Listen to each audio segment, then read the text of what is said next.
ನಮಸ್ತೆ friends, welcome back to Avighna creation. ಇವತ್ತಿನ ಈ ವಿಡಿಯೋದಲ್ಲಿ ನಾನು ಒಂದು ವಿತೌಟ್ ಬೀಡ್ಸ್ ಒಂದು ಕ್ರೋಶ ಡಿಸೈನ್ ತೋರಿಸ್ತಾ ಇದ್ದೀನಿ. ತುಂಬ ಈಸಿಯಾಗಿರೋಂತಹ ಡಿಸೈನು. ವಿತೌಟ್ ಕುಚ್ಚು, ವಿತೌಟ್ ಬೀಡ್ ತೋರಿಸ್ತಾ ಇದ್ದೀನಿ. ಇದಕ್ಕೆ ವಿತ್ ಕುಚ್ಚು ಕೂಡ ಟ್ರೈ ಮಾಡ್ಬೋದು. ನಾನಿಲ್ಲಿ ವಿತೌಟ್ ಕುಚ್ಚು ತೋರಿಸ್ತಾ ಇದ್ದೀನಿ. ನೋಡಿ, ನಾನು ಸ್ಟಾರ್ಟಿಂಗ್ ಒಂದು ಸಿಂಗಲ್ ಕ್ರೋಶ ಮಾಡಿಕೊಂಡು ಅದರ ಪಕ್ಕದಲ್ಲಿ ಕಂಟಿನ್ಯೂಸ್ ಆಗಿ 5 ಟೈಮ್ಸ್ ಅಥವಾ 4 ಟೈಮ್ಸ್ ಸಿಂಗಲ್ ಕ್ರೋಶ ಮಾಡ್ಕೊಳ್ತಾ ಇದ್ದೀನಿ. ನಂತರ 7 ಚೈನ್ ಹಾಕ್ಕೊಂಡು 4 ಅಥವಾ 5 ಸಿಂಗಲ್ ಕ್ರೋಶ ಮಾಡ್ಕೊಳ್ಳಿ. ಸ್ಟಾರ್ಟಿಂಗು 7 ಚೈನ್ ಹಾಕ್ಕೊಂಡು ಒಂದು 2 ಚೈನಷ್ಟು ಗ್ಯಾಪಲ್ಲಿ ಒಂದು ಸಿಂಗಲ್ ಕ್ರೋಶ ಮಾಡ್ಕೊಳ್ತಾ ಇದ್ದೀನಿ.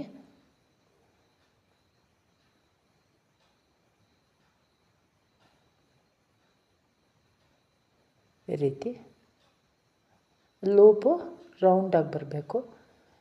ಈಗ ಅದರ ಪಕ್ಕದಲ್ಲಿ ಇನ್ನೊಮ್ಮೆ ಸಿಂಗಲ್ ಕ್ರೋಶ ಮಾಡ್ಕೊಳ್ತೀನಿ. ಅಂದರೆ 2 ಟೈಮ್ಸ್ ಮಾಡ್ಕೊಂಡಿದ್ದೀನಿ.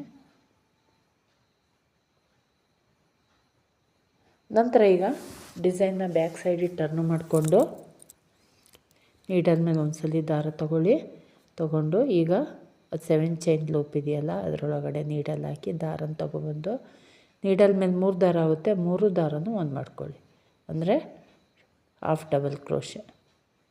2 ಆಯಿತು, 3,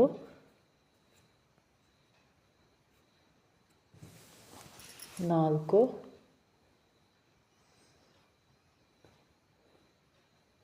5,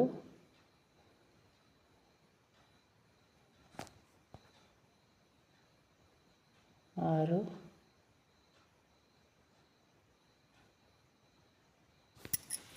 7, 8. ಒಟ್ಟು ನಾನು 8 ಹಾಫ್ ಡಬಲ್ ಕ್ರೋಶ ಮಾಡ್ಕೊಂಡಿದ್ದೀನಿ. ನೀವು ನೋಡ್ಕೊಳ್ಳಿ, ಲೂಪ್ ಎಷ್ಟು ಹಿಡಿಯುತ್ತೋ ಅಷ್ಟು ಮಾಡ್ಕೊಳ್ಳಿ. ಇಷ್ಟೇ ಅಂತೇನಿಲ್ಲ. ಒಂದು ಆರ್ಚಿಗೆ ಏನು ಮಾಡಿರ್ತೀರೋ ನೆಕ್ಸ್ಟ್ ಎಲ್ಲ ಆರ್ಚಿಗೂ ಅದನ್ನು ನಾವು ಕಂಟಿನ್ಯೂ ಮಾಡಿ. ನೋಡಿ, ಈಗ ಪಕ್ಕದಲ್ಲಿ ಇನ್ನೊಮ್ಮೆ ಸಿಂಗಲ್ ಕ್ರೋಶ ಮಾಡಿಕೊಂಡು, ಅಂದರೆ ಫಸ್ಟ್ ಸಿಂಗಲ್ ಕ್ರೋಶ ಬಿಟ್ಟು ಸೆಕೆಂಡ್ ಸಿಂಗಲ್ ಕ್ರೋಶಕ್ಕೆ ಒಂದು ಸಿಂಗಲ್ ಕ್ರೋಶ ಮಾಡಿಕೊಂಡು ಆರ್ಚ್ ಕಂಪ್ಲೀಟ್ ಮಾಡ್ಕೊಳ್ಳಿ ಆ ಸ್ಟೆಪ್ಪು. ನಂತರ ಡಿಸೈನ್ನ ಫ್ರಂಟಿಗೆ ಟರ್ನ್ ಮಾಡಿಕೊಂಡು first single crochet half double crochet ಇರುತ್ತಲ್ಲ ಅದ್ರ ಗ್ಯಾಪಿಗೆ ಒಂದು ಸಿಂಗಲ್ ಕ್ರೋಶ ಮಾಡಿಕೊಂಡು ನಂತರ 3 ಚೈನ್ ಹಾಕ್ಕೊಳ್ತಾ ಇದ್ದೀನಿ. 3 ಚೈನ್ ಹಾಕ್ಕೊಂಡು ಎಲ್ಲಿ ಸಿಂಗಲ್ ಕ್ರೋಶ ಮಾಡಿದ್ದೀನೋ ಅದೇ ಪಾಯಿಂಟ್ಗೆ ಮತ್ತೊಂದು ಸಿಂಗಲ್ ಕ್ರೋಶ.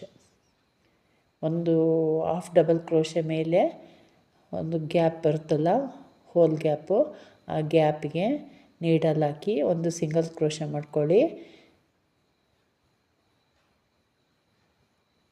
ಪ್ರತಿಯೊಂದು ಗ್ಯಾಪ್ಗೂ ಇದೇ ರೀತಿ ಮಾಡ್ಕೋಬೇಕು. ಸಿಂಗಲ್ ಕ್ರೋಶ ಮಾಡಿಕೊಂಡು ನಂತರ 3 ಚೈನ್ ಹಾಕ್ಕೊಂಡು ಸೇಮ್ ಗ್ಯಾಪ್ಗೆ ಒಂದು ಸಿಂಗಲ್ ಕ್ರೋಶ ಮತ್ತೆ, ಅಂದರೆ ಒಂದು ಪೀಕಾಕ್ ಥರ. ಜಸ್ಟು ಇಲ್ಲಿ ನಾವು half double crochet double crochet ಏನು ಮಾಡ್ದಂಗೆ ಡೈರೆಕ್ಟ್ ಪೀಕಾಕ್ ಥರ. ನೆಕ್ಸ್ಟ್ ಗ್ಯಾಪಿಗೂ ಅದೇ ರೀತಿ ಮಾಡಬೇಕು. ನೋಡಿ, ನೆಕ್ಸ್ಟ್ ಗ್ಯಾಪಿಗೆ ಒಂದು ಸಿಂಗಲ್ ಕ್ರೋಶೆ,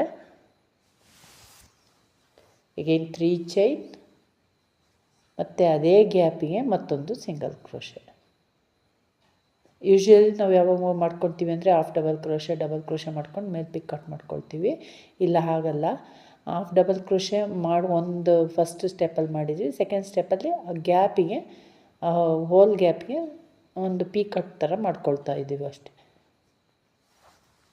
ಒಂದು ಸಿಂಗಲ್ ಕ್ರೋಶೆ, 3 ಚೈನು, ಮತ್ತು ಅದೇ ಸಿಂಗಲ್ ಕ್ರೋಶೆಗೆ ಮತ್ತೊಂದು, ಎಲ್ಲಿ ಸಿಂಗಲ್ ಕ್ರೋಶ ಮಾಡಿರ್ತೀವೋ ಅದೇ ಸಿಂಗಲ್ ಕ್ರೋಶೆ ಒಳಗಡೆ ಮತ್ತೊಂದು ಸಿಂಗಲ್ ಕ್ರೋಶೆ. ಈ ರೀತಿ ಈ 8 ನಾವು ಹಾಫ್ ಡಬಲ್ ಕ್ರೋಶ ಮಾಡ್ಕೊಂಡಿದ್ದೀವಲ್ಲ, ಈಗ 7 ಬಂದಿದೆ. 7 ಪೀಕಾಕ್ ಬಂದಿದೆ.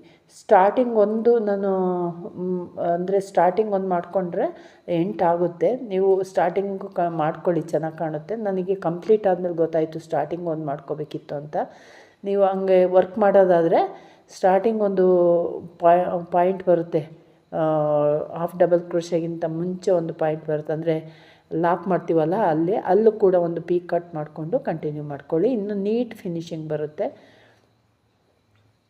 ನಾನು ಕಂಪ್ಲೀಟ್ ಆದಮೇಲೆ ಆ ರೀತಿ ಅನ್ನಿಸ್ತು, ಇನ್ನೊಂದು ಇಲ್ಲಿ ಸಿಂಗಲ್ ಪೀಕಾಕ್ ಮಾಡ್ಕೋಬೇಕಿತ್ತು ಅಂತ.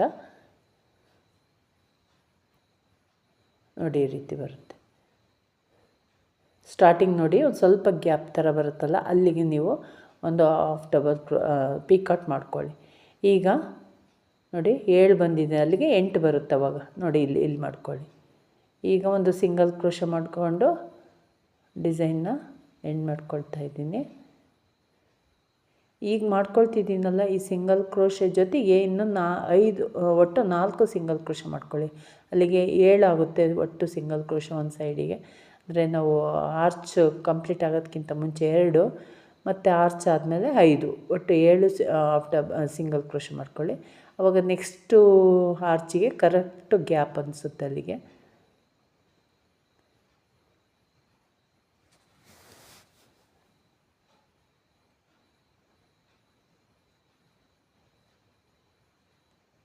ಈ ರೀತಿ ಸ್ಟಾರ್ಟಿಂಗ್ 2 ಸಿಂಗಲ್ ಕ್ರೋಶ ಬಿಟ್ಟು 5 ಸಿಂಗಲ್ ಕ್ರೋಶ ಮಾಡಿಕೊಂಡು ನಂತರ 7 ಚೈನ್ ಹಾಕ್ಕೊಳ್ತಾ ಇದ್ದೀನಿ. 7 ಚೈನ್ ಹಾಕ್ಕೊಂಡು ಒಂದು 2 ಚೈನ್ನಷ್ಟು ಗ್ಯಾಪಲ್ಲಿ ಒಂದು ಸಿಂಗಲ್ ಕ್ರೋಶ ಮಾಡ್ಕೊಳ್ತೀನಿ.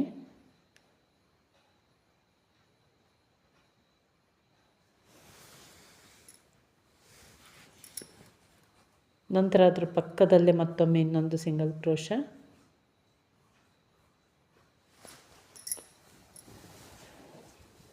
ನಂತರ ಡಿಸೈನ್ನ ಬ್ಯಾಕ್ ಸೈಡಿಗೆ ಟರ್ನ್ ಮಾಡಿಕೊಂಡು 7 ಚೈನ್ ಗ್ಯಾಪಿಗೆ 8 ಹಾಫ್ ಡಬಲ್ ಕ್ರೋಶ ಮಾಡ್ಕೊಳ್ತಾ ಇದ್ದೀನಿ. ನೀವು ಇದನ್ನು ಕುಚ್ಚು ಹಾಕಬೇಕು ಅಂದರೆ ಒಂದು 3-4 ಆರ್ಚ್ ಕಂಪ್ಲೀಟ್ ಆದಮೇಲೆ ಒಂದು 4 ಚೈನ್ ಗ್ಯಾಪ್ ಹಾಕ್ಕೊಂಡು ಕುಚ್ಚು ಹಾಕ್ಕೊಳ್ಳೋಕ್ಕೆ ಜಾಗ ಮಾಡ್ಕೋಬೋದು. ಇಲ್ಲ ಕುಚ್ಚು ಬೇಡ, ಇದೇ ರೀತಿ ಕಂಟಿನ್ಯೂ ಮಾಡ್ತೀವಿ ಅಂದರೆ ಈ ರೀತಿ ಮಾಡ್ಬೋದು. ನಿಮಗೆ ಕುಚ್ಚು ಬೇಕು ಅಂದರೆ ಒಂದು 2-3 ಆರ್ಚ್ ಆದಮೇಲೆ ಎಷ್ಟು ನೋಡಿಕೊಂಡು 2 ಆರ್ಚು 3 ಆರ್ಚು ಈ ರೀತಿ ಆದಮೇಲೆ 4 ಚೈನ್ ಗ್ಯಾಪ್ ಕೊಟ್ಟರೆ ಅಲ್ಲಿಗೆ ಕುಚ್ಚು ಹಾಕೋಬೋದು. ನೋಡಿ, ಫಸ್ಟು ಸಿಂಗಲ್ ಕ್ರೋಶ ಬಿಟ್ಟು ಸೆಕೆಂಡ್ ಸಿಂಗಲ್ ಕ್ರೋಶಗೆ ಒಂದು ಸಿಂಗಲ್ ಕ್ರೋಶ ಮಾಡಿಕೊಂಡು ನಂತರ ಡಿಸೈನ್ನ ಫ್ರಂಟಿಗೆ ಟರ್ನ್ ಮಾಡ್ಕೊಳ್ಳೋಣ.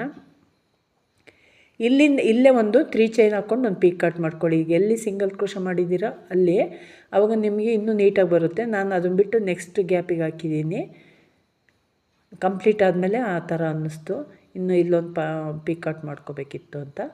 ನೀವು ಲಾಸ್ಟಿಗೆ ಒಂದು ಸಿಂಗಲ್ ಕ್ರೋಶ ಮಾಡ್ಕೊಳ್ತೀರಲ್ಲ, ಹಾಫ್ ಡಬಲ್ ಕ್ರೋಶ ಎಂಡ್ ಮಾಡ್ಬೇಕಾದ್ರೆ ಅಲ್ಲೇ ಒಂದು 3 ಚೈನ್ ಹಾಕ್ಕೊಂಡು ಒಂದು ಪೀಕ್ ಕಟ್ ಮಾಡಿಕೊಂಡು ನೆಕ್ಸ್ಟು ಫಸ್ಟ್ ಗ್ಯಾಪಿಗೆ ಒಂದು ಸಿಂಗಲ್ ಕ್ರೋಶ ಮಾಡಿಕೊಂಡು ಪೀಕ್ ಕಟ್ ಮಾಡ್ಕೊಳ್ಳಿ. ಅರ್ಥ ಆಗಿದೆ ಅಂದ್ಕೊಂಡಿದ್ದೀನಿ ವೀಕ್ಷಕರೇ, ಕನ್ಫ್ಯೂಸ್ ಆಗಬೇಡಿ. ಸ್ಟಾರ್ಟಿಂಗ್ ಒಂದು ಪೀಕ್ ಕಟ್ ಮಾಡ್ಕೊಳ್ಳಿ ಅಷ್ಟೇ, ಇನ್ನೇನು ಇಲ್ಲ.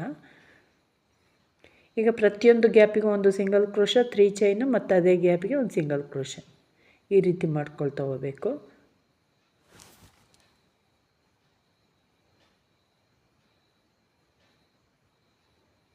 ಡಿಫ್ರೆಂಟಾಗಿ ಕಾಣುತ್ತೆ ಡಿಸೈನು. ಒಂದೇ ಥರ ಡಿಸೈನು ಟ್ರೈ ಮಾಡಿರ್ತೀವಿ. ಬೀಡ್ ಬೇಡ ಅನ್ನೋರಿಗೆ, ಬೀಡ್ ಇಷ್ಟಪಡದೇ ಇರೋರಿಗೆ ಈ ಥರ ಡಿಸೈನ್ನ ಟ್ರೈ ಮಾಡ್ಬೋದು.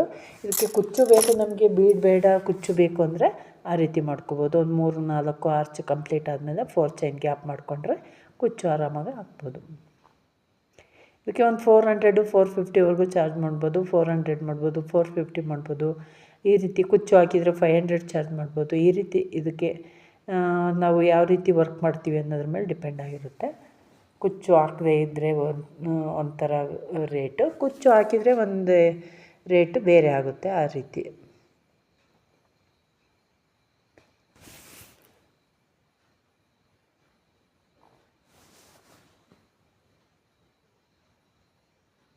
ಈ ರೀತಿ ನೋಡಿ. ಲಾಸ್ಟ್ ಒಂದು ಸಿಂಗಲ್ ಕ್ರೋಶೆ, 3 ಚೈನು ಮತ್ತು ಅದೇ ಸಿಂಗಲ್ ಕ್ರೋಶಗೆ ಮತ್ತೊಂದು ಸಿಂಗಲ್ ಕ್ರೋಶ ಅದೇ ಪಾಯಿಂಟ್ಗೆ, ಎಲ್ಲಿ ಸಿಂಗಲ್ ಕ್ರೋಶ ಮಾಡಿರ್ತೀವೋ ಅದೇ ಪಾಯಿಂಟಿಗೆ. ಈಗ ಬಟ್ಟೆಗೆ ಸಿಂಗಲ್ ಕ್ರೋಶ ಮಾಡಿಕೊಂಡು ಲಾಕ್ ಮಾಡ್ಕೋಬೇಕು. ಈ ರೀತಿ ಬರುತ್ತೆ ನೋಡಿ ಆರ್ಚು. ಮಧ್ಯೆ 7 ಸಿಂಗಲ್ ಕ್ರೋಶ ಗ್ಯಾಪ್ ಬರುತ್ತೆ, ಒಂದು ಆರ್ಚಿಂದ ಇನ್ನೊಂದು ಆರ್ಚಿಗೆ. ನಾವು ನೆಕ್ಸ್ಟು ಆರ್ಚ್ ಕಂಟಿನ್ಯೂ ಮಾಡಬೇಕು ಅಂದರೆ ಈಗ 5 ಮಾಡ್ಕೋಬೇಕು. ಈಗ ಆಲ್ರೆಡಿ 2 ಕುಚ್ಚು ಆರ್ಚ್ ಒಳಗಡೆ ಸೇರಿಕೊಂಡಿದೆ, 2 ಸಿಂಗಲ್ ಕ್ರೋಶೆ. ಅದನ್ನು ಬಿಟ್ಟು 5 ಸಿಂಗಲ್ ಕ್ರೋಶ ಮಾಡಿಕೊಂಡು ನೆಕ್ಸ್ಟು 7 ಚೈನ್ ಹಾಕ್ಕೊಂಡು ಇದೇ ರೀತಿ ಆರ್ಚನ್ನು ಕಂಟಿನ್ಯೂ ಮಾಡಿ.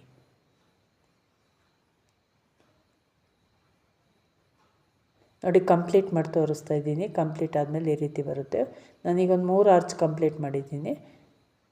3 ಆರ್ಚ್ ನೆಕ್ಸ್ಟ್ ಆರ್ಚ್ ಕಂಪ್ಲೀಟ್ ಮಾಡಿದ್ಮೇಲೆ ಈ ರೀತಿ ಕಾಣುತ್ತೆ ನೋಡಿ. ಚೆನ್ನಾಗಿ ಬಂದಿದೆ ಡಿಸೈನು. ಅದೇ ಸ್ಟಾರ್ಟಿಂಗ್ ಒಂದು ಪೀಕಾಟ್ ಮಾಡ್ಕೊಳ್ಳಿ. ಒಂದು 5-6 ಆರ್ಚ್ ಕಂಪ್ಲೀಟ್ ಆದಮೇಲೆ ಈ ರೀತಿ ಬರುತ್ತೆ ನೋಡಿ. ತುಂಬ ಚೆನ್ನಾಗಿ ಬಂದಿದೆ ಡಿಸೈನು ವಿತೌಟ್ ಬೀಡು. ಇಷ್ಟ ಆಗಿದೆ ಅಂದ್ಕೊಂಡಿದ್ದೀನಿ ವೀಕ್ಷಕರೇ. ಇಷ್ಟ ಆಗಿದ್ದರೆ ಒಂದು ಲೈಕ್ ಕೊಡೋದನ್ನು ಮರಿಬೇಡಿ. ಯಾರೆಲ್ಲ ಸಬ್ಸ್ಕ್ರೈಬ್ ಮಾಡ್ಕೊಳ್ದೆ ನೋಡ್ತಿದ್ದೀರಾ ಪ್ಲೀಸ್ ಸಬ್ಸ್ಕ್ರೈಬ್ ಮಾಡ್ಕೊಳ್ಳಿ, ಸಪೋರ್ಟ್ ಮಾಡಿ. ನಿಮ್ಮ ಅನಿಸಿಕೆಗಳನ್ನ ಕಮೆಂಟ್ ಬಾಕ್ಸಲ್ಲಿ ತಿಳಿಸಿ. Thank you for watching.